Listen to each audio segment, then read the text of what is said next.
जा रहा है। हमारे साथ डॉक्टर प्रभाकर त्रिपाठी जी मौजूद हैं और ये बता रहे हैं कि आखिर कुंभ का क्या महत्व है, प्रयागराज का क्या महत्व है, अर्थ क्या है, भारत का अर्थ क्या है और भारत कैसे दुनिया को दिशा हमेशा से देता रहा है।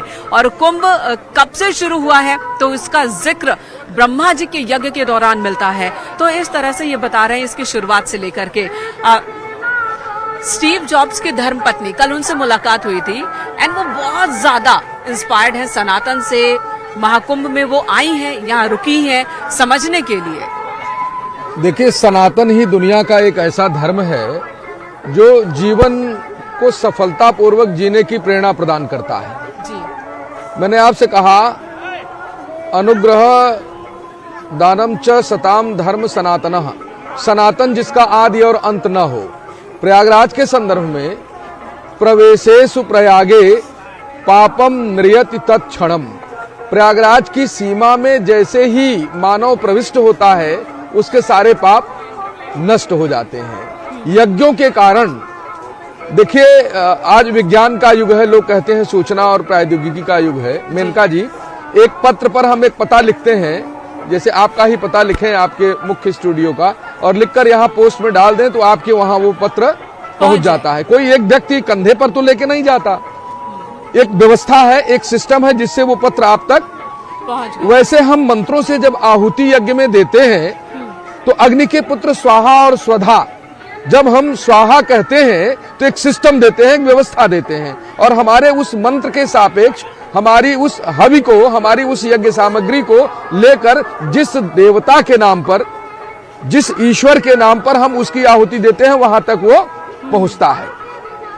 प्रयाग के संदर्भ में, प्रयाग वह भूमि है जिसमें, जहां हम बैठे हैं ये त्रिवेणी का क्षेत्र, इसके पश्चात प्रयाग का क्षेत्र, उसके भी पश्चात प्रयाग मंडल का क्षेत्र है। गंगा पार में आप चले जाएं तो मां ऐन्द्री देवी का धाम है, महर्षि दुर्वासा का आश्रम है, इधर बढ़े तो श्रृंगवेरपुर आश्रम है। श्रृंगवेरपुर धाम आज भी हमारी करोड़ों करोड़ निपुती माताएं वहां आती हैं और संतान की प्राप्ति की कामना से वहां मां गंगा की आराधना करती हैं। कहते हैं, श्रृंगी ऋषि वशिष्ठ बुलावा, पुत्र लाग शुभ यज्ञ करावा, प्रगटे अग्नि चारु कर लीन है। अग्निदेव प्रकट हुए तो प्राकट्य की जो स्थिति है वो हमारे सनातन में है। सनातन रचना धर्मी है, सनातन लोगों के प्रति भाव मैत्री का, करुणा का, सहानुभूति का, दया का रखने वाला धर्म है।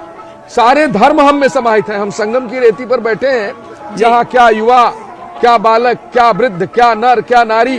अब देखिए, रामचरितमानस में एक जगह वर्णन आता है, सचिव सत्य श्रद्धा प्रिय नारी, ये माधव सरिस मीत हितकारी। ये प्रयागराज का जो क्षेत्र है ये बेणी माधव की कृपा का क्षेत्र है। साक्षात नारायण चतुर्भुज स्वरूप में इसकी रक्षा करते हैं। शेष साई भगवान विष्णु, जिनके बारे में ये कहा जाए कि चीर डाला हिरण्यकश्यप, बल तुम्हारा क्या हुआ, जिससे मारा कंस को वो कर कमल अब क्या हुआ, बल ही वह जाता रहा या खुद बने मदहोश हो, निर्बलों की आह सुनकर किस लिए खा मोश हो। तो अनाथों के नाथ कौन है? बेणी माधव है। आज हमारा ये जन समुदाय पुण्य की कामना से इस पुण्य क्षेत्र में निरंतर आगे बढ़ रहा है, कदम से कदम मिलाकर सभी मां गंगा के संगम में स्नान की ओर बढ़ते जा रहे हैं। बिल्कुल। और इस वक्त जैसा कि त्रिपाठी जी ने कहा कि ये जो कुंभ क्षेत्र है, प्रयागराज क्षेत्र है, ये जीवंत क्षेत्र है और यहाँ पर आप इस पूरे मेला क्षेत्र में कहीं पर भी आप खड़े हो जाइए, ये पूरा एरिया ही जीवंत और एक ऊर्जा से भरपूर दिख रहा है। ये पूरा का पूरा क्षेत्र, जो लोग आ रहे हैं, दूर दूर से आ रहे हैं, उनकी ऊर्जा इसमें और जुड़ जाती है और वो महसूस कर सकते हैं यहाँ पर मौजूद होकर के। तो ये है महत्ता प्रयागराज महाकुंभ की और जिसे सकुशल संपन्न कराने की जिम्मेदारी शासन और प्रशासन इस वक्त संभाले हुए है और श्रद्धालु भी लगातार उसकी तारीफ कर रहे हैं, सराहना कर रहे हैं। इसी बीच कुंभ को लेकर, कुंभ से जुड़ी जो मान्यताएं हैं उसे लेकर हम चर्चा कर रहे हैं त्रिपाठी जी से। त्रिपाठी जी, देखिए, बहुत सारे अनुष्ठान होते हैं, अपने अपने देवी देवता को लेकर अनुष्ठान किए जाते हैं।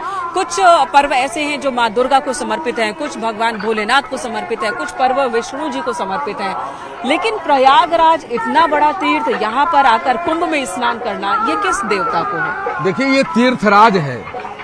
इस समय एक महीने जब तक मकर राशि पर सूर्य का संचरण होगा तब तक पूरी दुनिया के सभी तीर्थ यहाँ आकर इस बालू में, इस रेती में स्वयं को लोट पोट कर लेना चाहते हैं। रेती के एक एक कण में यहाँ देवताओं का वास है। यह विशिष्टता संसार के अन्य किसी भू क्षेत्र को प्राप्त नहीं है। एनएसजी के कमांडो को भी यहाँ पर उतारा गया है और एटीएस को भी यहाँ पर उतारा गया है। सभी टीमें यहाँ पर समन्वय बनाकर काम कर रही हैं आपदा से निपटने के लिए। यहाँ पर व्यापक तौर पर एनडीआरएफ, एसडीआरएफ, इसके साथ ही साथ यहाँ पर फायर ब्रिगेड की भी तैनाती की गई। एक अद्भुत ऊर्जा निश्चित होती है और जो भी व्यक्ति संगम में जाकर इस मकर के महीने में, माघ के महीने में स्नान कर पाता है, वो कॉस्मिक एनर्जी से भरपूर हो जाता है। उसका चित्त स्वस्थ होता है, उसका शरीर पुष्ट होता है, उसकी मानसिक स्थिति भी मजबूत हो जाती है और वो पुनः अपने घर लौटकर पूरी प्रसन्नता के साथ, मुदिता के साथ, गदगद हृदय, उन्मत्त ग्रीवा के साथ अपने कार्यों का संपादन करता है।